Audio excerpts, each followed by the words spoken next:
오늘 이 말씀을 가지고 하나님 나라를 세우기 위해 이 땅에 오신 예수님, 그런 주제로 말씀을 전하겠습니다. 하나님 나라를 세우기 위해 이 땅에 오신 예수님, 그런 주제입니다.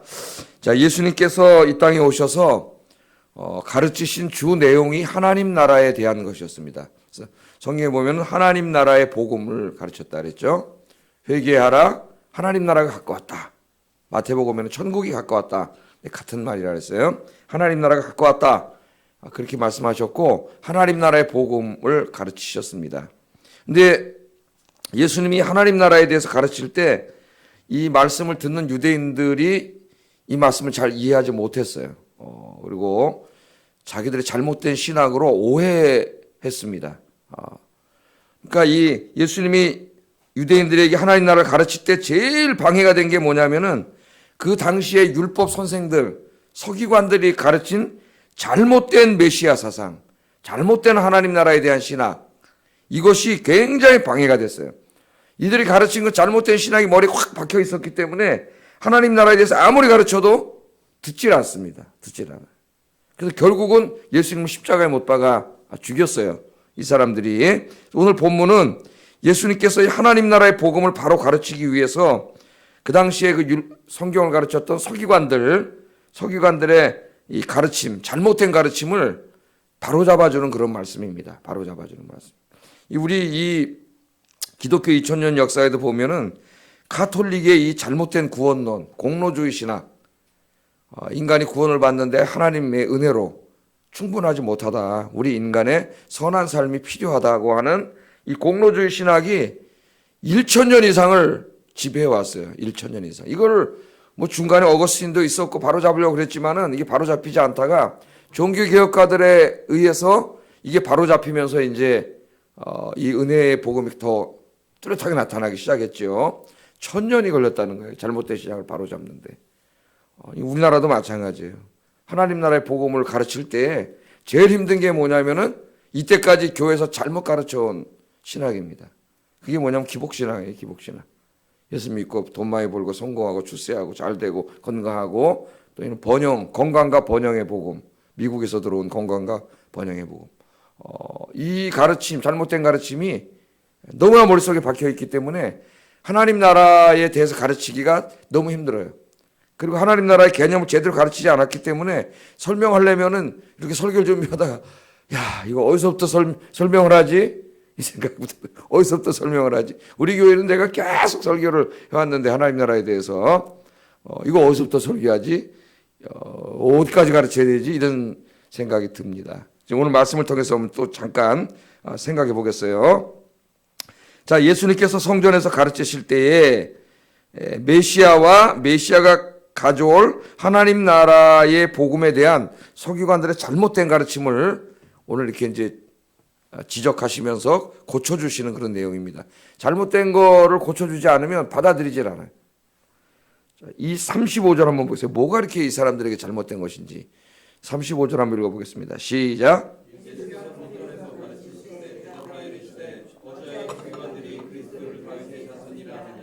예, 서기관들의 가르침, 율법 선생님들입니다. 이 사람들이 하나님 나라에 대해서 가르치고 그리스도는 메시아죠.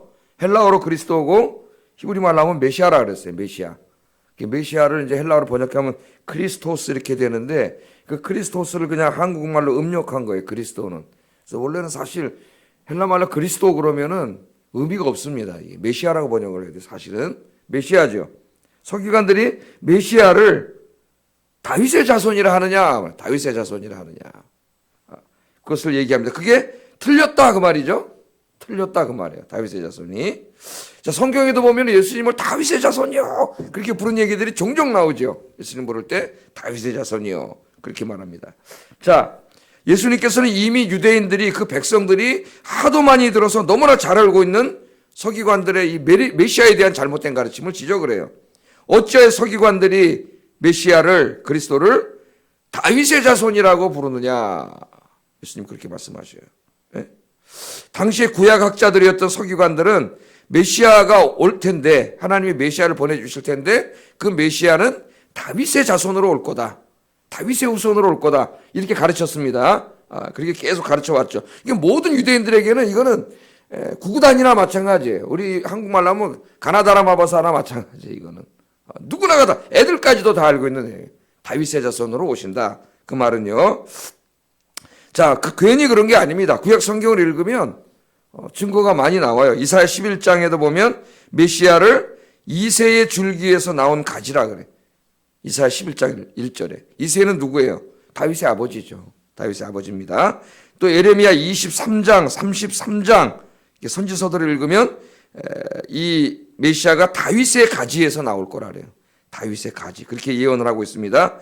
또 구약과 신약, 구약 있고 신약이 쓰여지기까지 한 400년 걸렸잖아요.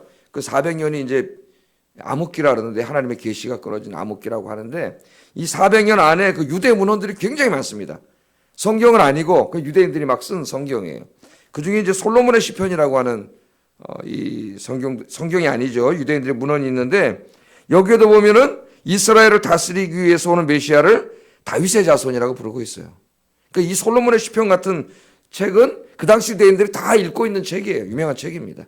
다 다윗의 자손이라고 그렇게 읽고 있어요. 그래서 당시 서기관들은 하나님께서 정하신 때가 되면 지금은 우리가 이렇게 로마인들한테 고통을 당하고 있지만 하나님의 때가 되면은 하나님이 다윗의 후손 중에 실제로 그 다윗의 육신적인 후손 중에서 왕인 메시아를 태어나게 할 거다. 그 메시아가 오면은 저 로마를 다 때려 부수고 우리에게 어떻게 정치적으로 경제적으로 우리에게 어떻게 번영과 이 자유를 주는 국가를 만들고 하나님 성전을 새롭게 세우는 하나님 나라를 세울 거다.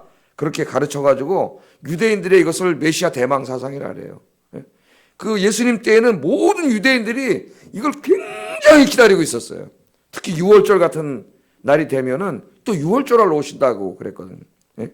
그래야 그냥 그날 혹시 메시아가 오지 않을까, 저 눈에 가시 같은 로마 놈들 다 쫓아내고 우리나라의 독립을 가져오지 않을까. 그래서 6월절은 진짜 모든 사람들이 메시아를 기다리는 날입니다. 메시아. 그래서 6월절이 되면은 로마 군인들이 어디로 와요? 예루살렘으로 엄청난 군단이 동원돼가지고 예루살렘 지켜요. 소요가 일어날까봐.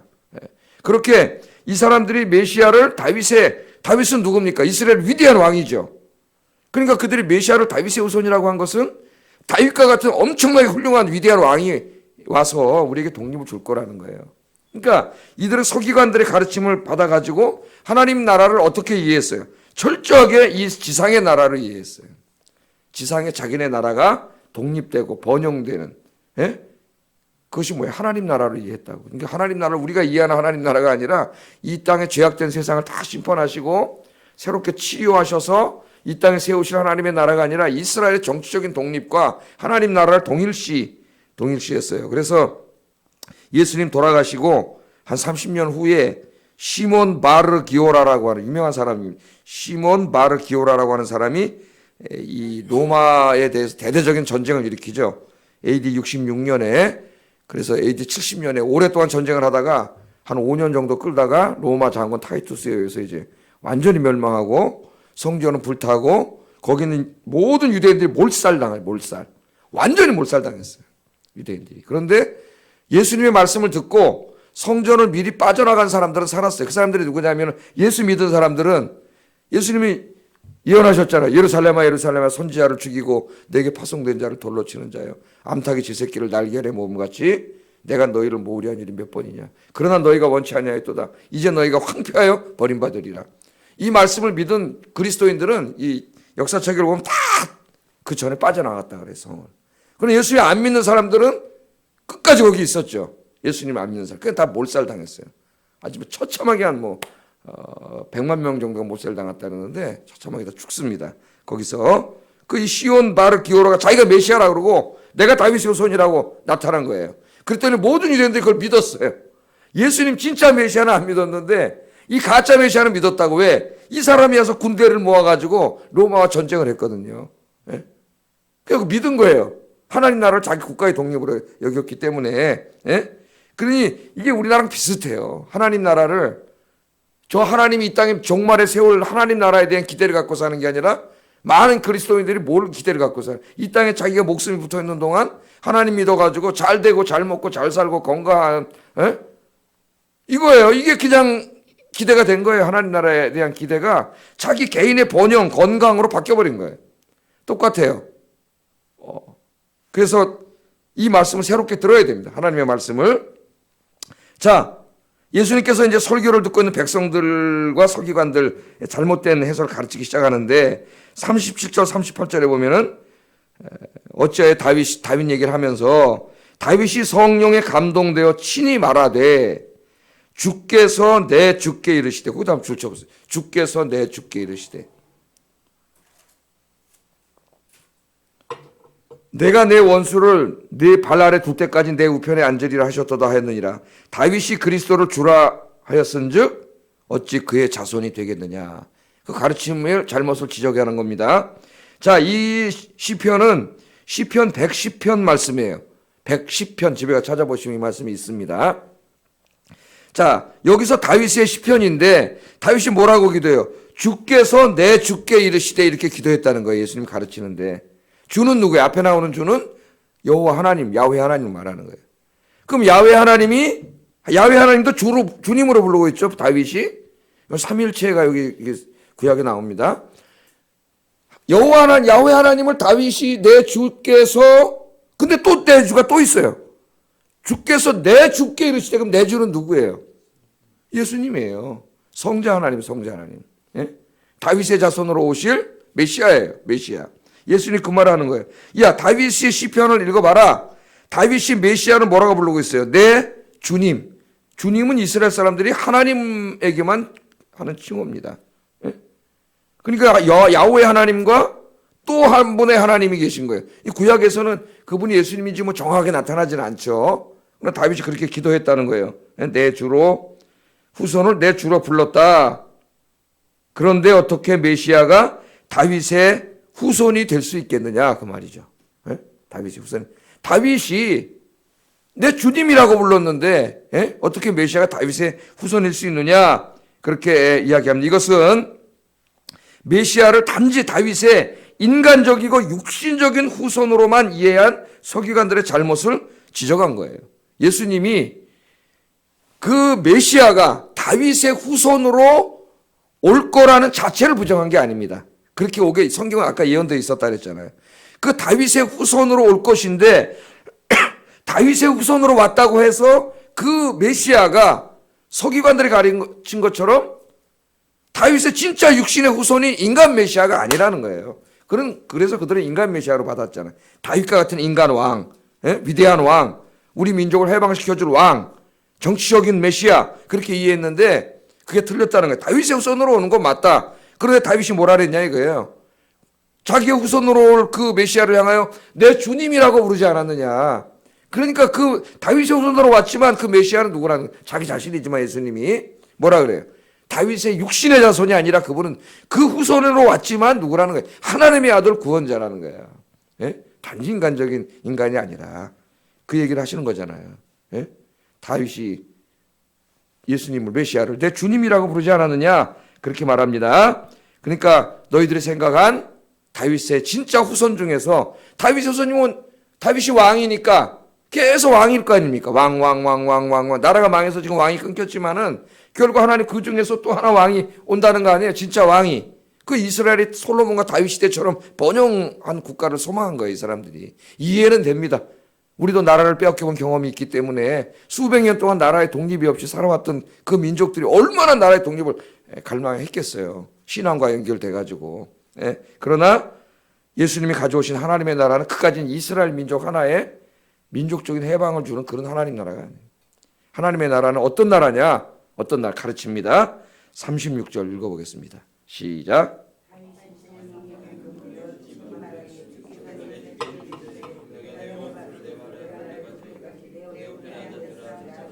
아멘. 다윗 뭐라 그랬어요? 다윗이 그 말씀에 뭐라 그랬어요? 주께서, 하나님께서 내 주께, 우리는 이제 예수님인지 알고 있죠, 그분이. 예수님께 이르시되 뭐라 그랬어요? 내가는 누굽니까? 하나님이죠. 내 원수를, 그럼 예수님의 원수라는 얘기예요.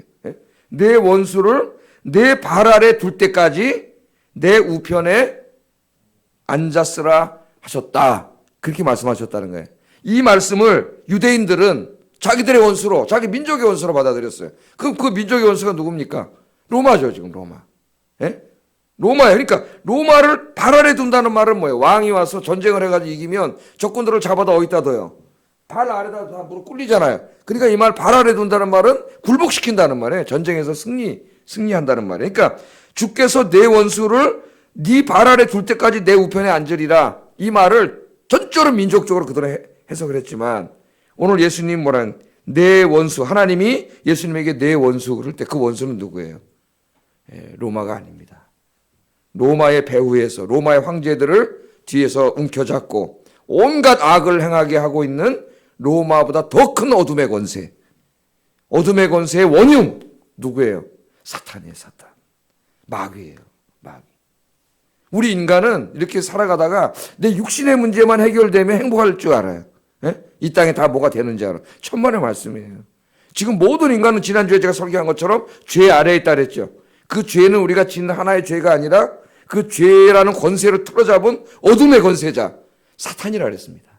사탄이 온 세상을 지배하고 있는 거죠. 로마의 황제도 사탄이 그 사람을 장악해가지고 그 사람 통해서 악을 행하고 있는, 저 북한의 김정은이도 누가 장악하고 있는 거예요? 사탄이 장악해가지고 온갖 악을 행하게 하고 있는 거예요. 이 땅에 악을 행하는 모든 자들은 누가 장악하고 있는 거예요? 마귀가 장악해서 악을 행하고 있는 거예요. 그럼 우리 예수님께서 왜 오셨어요? 그 원수를 발 아래 두기 위해서 오신 거예요. 발 아래. 그럼 그 원수를 유대인들은 메시아가 군대를 모아서 때려 부시는 걸로 생각을 했는데 그게 아니라 하나님이 이상한 방법으로 도대체 우리가 생각할 수 없는 방법으로 원수를 멸하셨는데 그게 뭐냐면 인간의 모습으로 오셔서 자신이 십자가에서 죽으신. 네? 톰 라이트의 말대로 하면은 진짜 예수님이 이 땅에 오셔서 모든 악을 다 자기 자신에게 끌어모으고 심지어는 사탄까지 다 끌어모아서 심판하셨다래요. 그래서 예수님이 십자가에서 죽으시고 부활하실 때 하나님께서 사탄의 모를 치셨다는 거예요. 머리통을 내려치셨다. 예?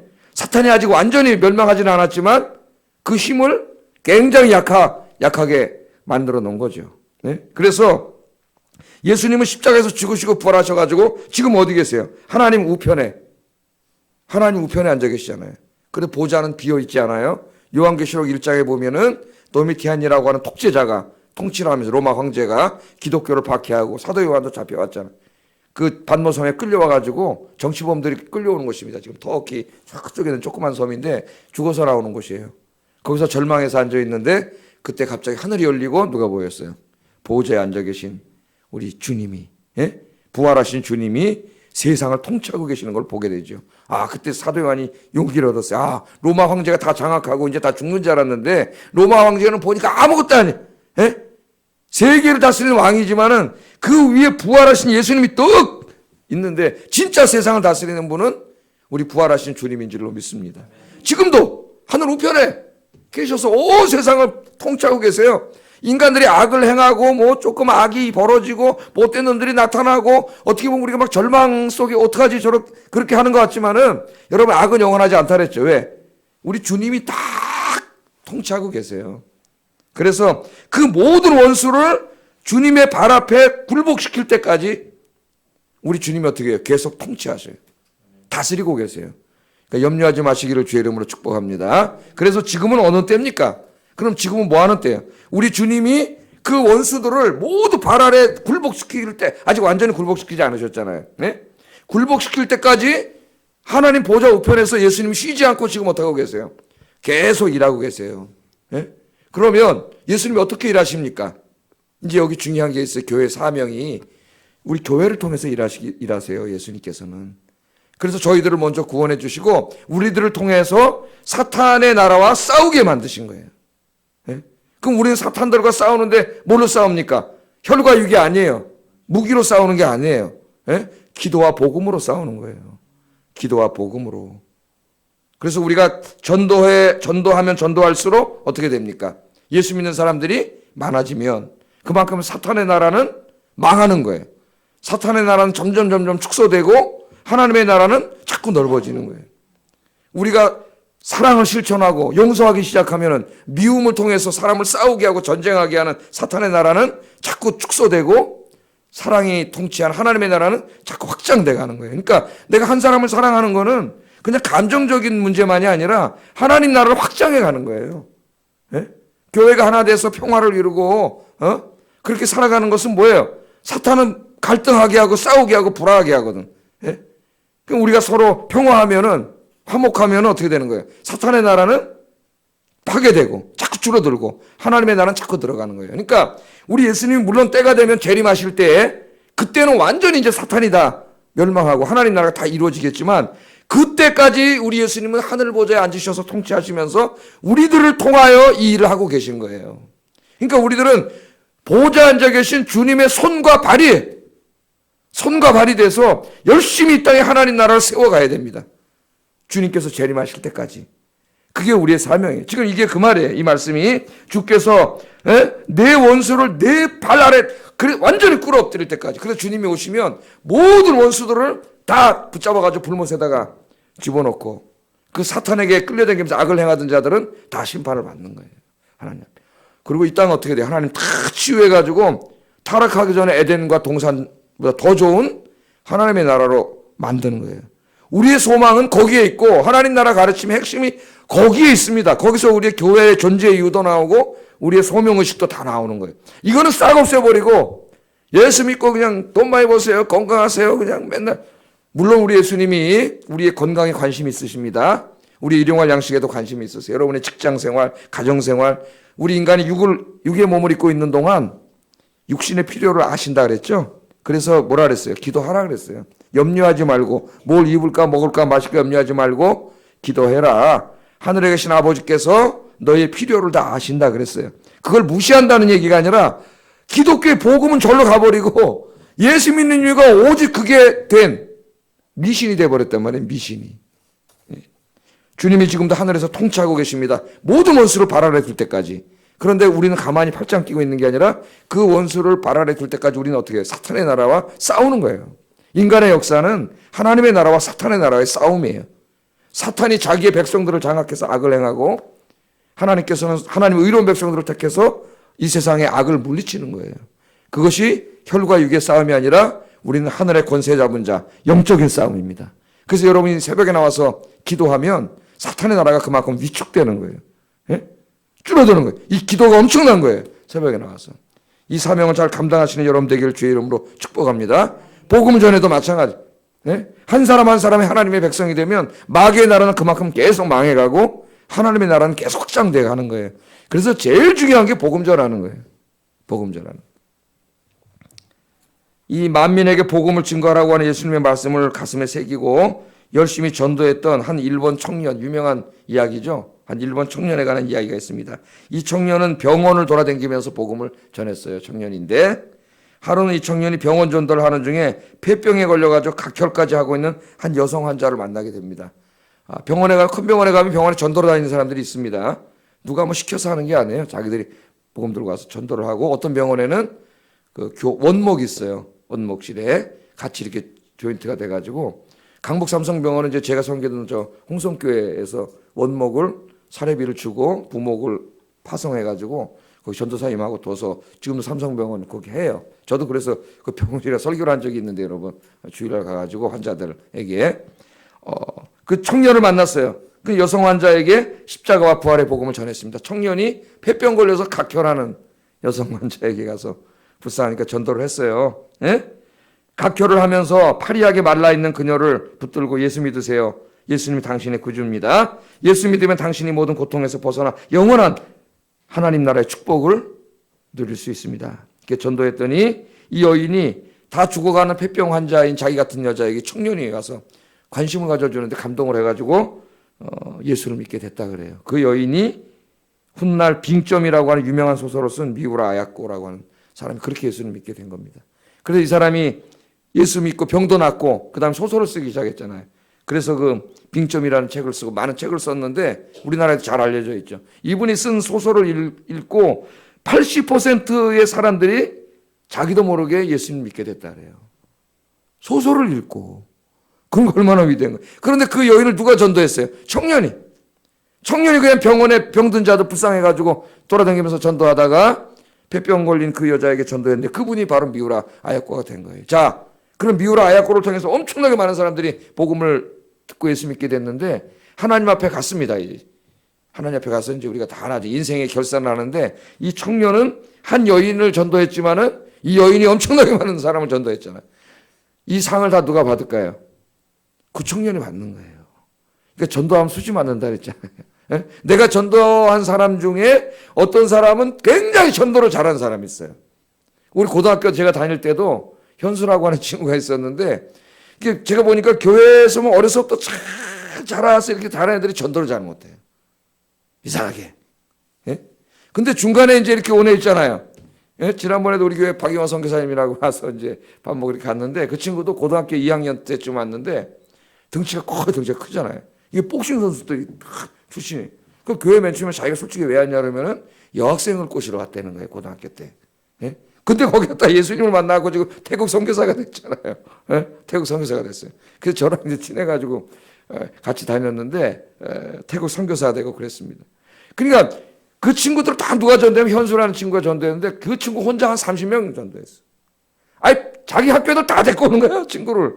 그래서 제가 그때 깨달았어요. 아, 이게 믿음이 그렇게 깊진 않아도 이게 친구들을 넓게 사귀면서 이렇게 끌고 다니는 애들이 있더라고. 그러니까 걔네들은 다 들고 오는 거야, 가서 친구를. 우리 교회도 옛날에 하나 있었어요. 우리 중고등부가 오래됐지만 이제 한참 그 부흥할 때 한 70명이 넘은 적이 있습니다. 내가 50명이 넘으면 피자를 사주겠다 그랬더니 50명이 넘어서 피자를 다 사줬어요, 내가. 그랬더니 70명 넘은 적이 있었어요. 철거되기 전에. 그때 그 한 친구가 있었는데 그 이름은 생각이 안 나. 걔가 데려온 애가 20몇 명은 될 거야, 아마. 혼자.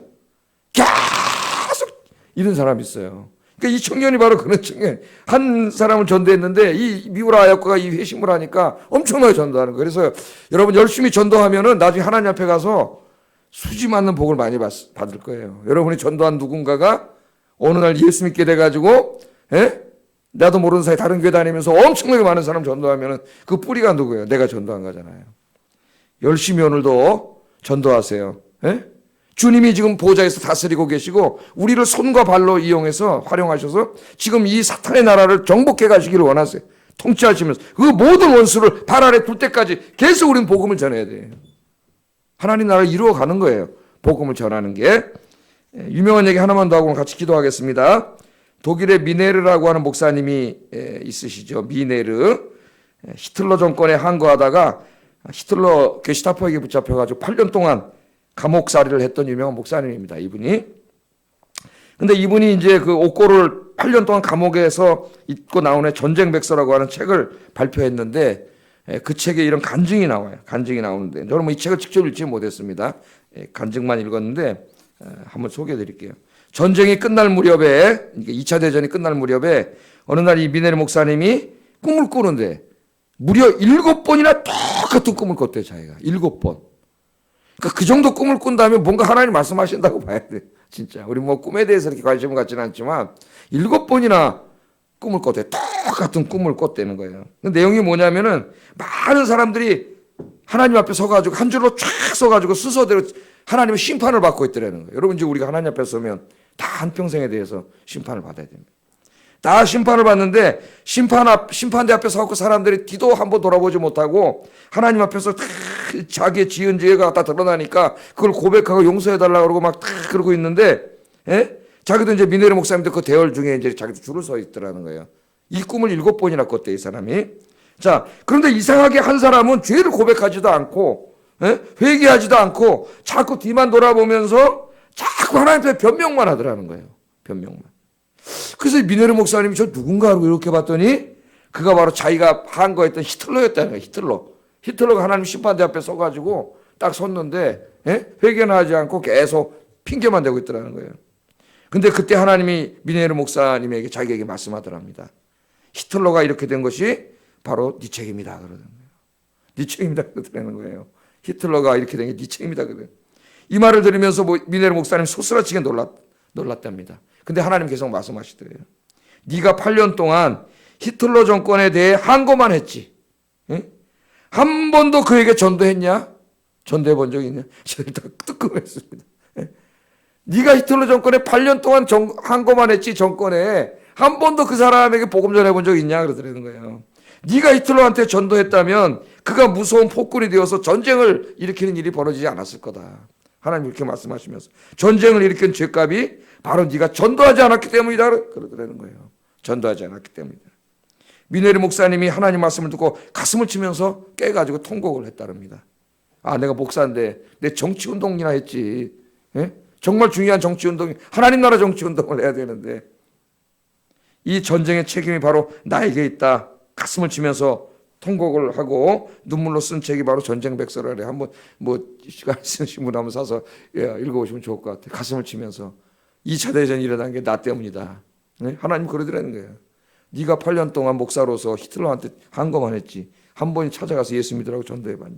네가 그 사람 전도했으면 이런 2차 대전이 일어났겠느냐. 여러분, 히틀러가 일으켰잖아요. 히틀러가 예수 믿고 구원받아서 교회 다녔으면 어떻게 됐을까요? 전쟁이 안 일어났겠죠. 예? 오늘 우리 사회가 이 모양이 된 것이 누구의 책임이냐? 뜨끔합니다. 하나님이 네 책임이다 그럴 것 같아요. 네 책임이다. 오늘날 우리 사회가 거짓과 불의와 갈등과 다툼과 미움과 증오와 음란과 쾌락과 폭력이 가득한 사회가 된 게 누구 책임이냐? 하나님 네 책임이다. 네 책임. 네가 전도하지 않아서, 네가 전도하지 않아서 그렇게 된 거냐? 하나님 그렇게 말씀하시는 것 같아요. 우리에게. 오늘 하루도 여러분 이 말씀을 기억하면서 열심히 전도하는 하루가 되기를 주의 이름으로 축복합니다. 기도하겠습니다. 말씀을 생각하면서 기도하겠습니다. 예수님께서 이 땅에 어둠의 권세를 물리치시고 우리들을 구원하고 이 땅에 하나님 나라를 세우기 위해 이 땅에 오셨습니다. 지금은 부활하고 승천하셔서 하늘 보좌에 앉으셔서 온 우주 만물과 인간의 역사를 통치하고 계시면서 저와 여러분을 손과 발로 삼으셔서 하나님 나라를 세우고 언제까지? 악한 마귀를 다 붙잡아서 발 아래 둘 때까지. 주님, 그때까지 내가 주님의 손과 발이 되어 기도하며 열심히 복음 전하게 해주세요. 기도하겠습니다. 사랑과